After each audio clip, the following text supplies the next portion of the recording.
جو مذہبی آزادی کے دعوے کرتی رہی ہے اس کو آپ کیسے دیکھیں گے؟ اور پوری دنیا کو کیا یہ نظر نہیں آ رہا جو رپورٹس آ رہی ہیں اور جس طرح وہاں پر 25 دسمبر منایا گیا اور جس طرح ان کو سبوٹاج کیا گیا، جس طرح ہریس کیا گیا، جس طرح ان کی چیزوں کو توڑا گیا، جن کی رپورٹ سرے عام اس وقت پورے میڈیا کے اوپر ہیں؟ جی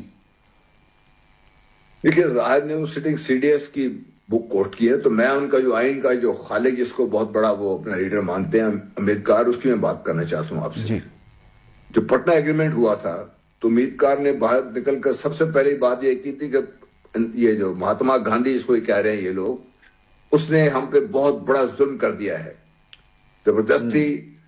کیونکہ اس وقت سے ان کی کوشش یہ تھی کہ 20 سے 22% جو ہندوز ہیں وہ باقی لوگوں کو ساتھ ملا کر، یہ جو مائنورٹیز ہیں، جو نان شیڈول جو کاسٹ ہیں، اس قسم کی سب کو ملا کے ہندو بنایا جائے ان کو. تو یہ آج کے مسئلہ نہیں ہے، ان کو اس وقت سے مسئلہ ہی ہے، اس وقت سے مسلسل کوشش ہو رہی ہے. یہ آپ بالکل صحیح کہہ رہے ہیں اس بات کی. اس کی دنیا کو اس کا نظر پتہ ہے، جو دنیا جو اسٹڈی کرتی ہے جانتی ہے، وہ جانتی ہے ان کو.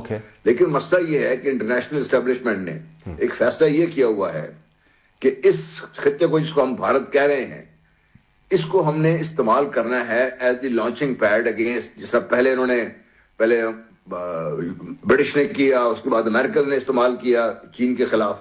یہ تاریخ کا حصہ ہے نا، میں کوئی نئی بات نہیں بتا رہا آپ کو. اب اسی کو وہ استعمال کرنا چاہتے ہیں چین کے بڑھتے ہوئے سرسوخ کو. چین نے بڑے آسانی سے جو اکنامک اسپیس تھی نا اس ریجن میں، وہ تقریباً ساری کی ساری آکوپائی کر لی ہوئی ہے. ٹھیک. اب امریکہ کے لیے کہ وہ اسپیس رہی نہیں.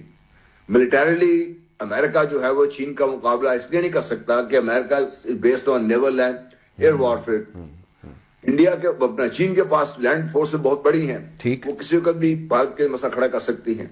تو دنیا دیکھنا تو چاہتی ہے، بڑی بڑی فیکٹری ہے، یہ فیکٹری فلور دنیا کا بنا ہوا ہے بڑی یہاں پہ اکانومی کے لیے. لیکن دنیا کو اب یہ نظر آنا شروع ہو گیا ہے اگر اس کو اسی طرح چھوڑ دیا گیا تو یہ جو ایک لاوا میں بات کر رہا ہوں نا، یہ پھٹے گا اور یہ پورے خطے تو کھا جائے گا. باقی دنیا کے لیے بھی بہت بڑا یہ بدامنی بنے گی اس سے. اور اس کی وجہ سے آپ دیکھیے کہ بھارت کے لیے مجبوری ہے یہ کہ وہ اپنے آپ کو ایکسپینڈ کرتا رہے، ایک اپنی طاقت کو دنیا کے سامنے ظاہر کرتا رہے. ورنہ اگر یہ بھی اس کے پاس سے نہ رہے اور اس کی طاقت کو لوگ ماننے سے انکار کر دیں، جس طرح پاکستان نے بالکل نہ صرف انکار کیا بلکہ ان کو ایسا جواب دیا ہے، اب ان کی طاقت کا بھرم بھی کھل گیا، جس کی وجہ سے ان کا جو یہ کوشش تھی ایک آئیڈینٹی کریٹ کرنے کی، وہ بالکل ختم ہوتی نظر آ رہی ہے ان کو. اس لیے آپ نے 25 دسمبر کو بھی دیکھا، اس کے بعد بھی دیکھیں گے، اس سے پہلے بھی آپ دیکھ لیجیے گا. لیکن ٹھیک سر، لیکن زاہد جو جنرل غلام مصطفیٰ بات کہہ رہی ہیں، اگر بھارت کی یہ مجبوری ہے اپنے آپ کو اس طرح دنیا کے سامنے دکھانا، تو میں ایک اگر کمپیریزن کروں Christmas in India versus Christmas in Pakistan, تو کیا یہ محض تہوار تقابل ہے؟ آپ اس کو اس طرح دیکھ رہی ہیں؟ جنوبی ایشیا میں جو ریاست اور اقلیت کا تعلق ہے، جو دو متضاد ماڈلز پر چل رہا ہے، یہ وہ ہے. اس کو آپ پھر کس تناظر میں دیکھیں گے؟ کیونکہ ہماری طرف تو ہم نے دیکھا، چاہے پرائم منسٹر ہوں، چاہے چیف آف ڈیفنس فورسز ہوں، دیور دیئر مائنورٹیز کے ساتھ انہوں نے ان کی سیلیبریشنز منائی ہیں اور یہ چیز کو انشور کیا ہے کہ یہ صرف آئین کا حصہ نہیں، یہ ریاست کی ایک ذمہ داری ہے کہ وہ اپنی اقلیتوں کا خیال کریں. اس کو آپ کس پیرائے میں پھر دیکھیں گے؟ جی بالکل، پاکستان میں بھی آپ دیکھ رہے ہیں کہ جو ہمارے فلیگ کے اندر بھی جو اقلیتوں کی رنگ ہے وہ بالکل وہاں پر موجود ہے. اس کا مطلب ہے کہ یہ پاکستان کے لوگ ہیں، irrespective of caste, color, creed اور religion، پاکستانی ہیں اور وہ پاکستان اور ہم رہ رہے ہیں. جی ہم تو اسی سوسائٹی میں رہ رہے ہیں اور ہمارے ساتھ کرسچینز، ہم فوج میں ہیں، جل صاحب کو بہتر پتہ ہے، فوج کے اندر کرسچینز بھی ہیں، سکھس بھی ہے اور یہاں پہ ہم بالکل ایک ہی طریقے سے رہتے ہیں. بٹ بھارت کے اندر اس وقت دیکھیں، بھارت کے اندر Bharat has created enemies G within and without. جو within اس کا enemy ہے وہ all minorities ہیں.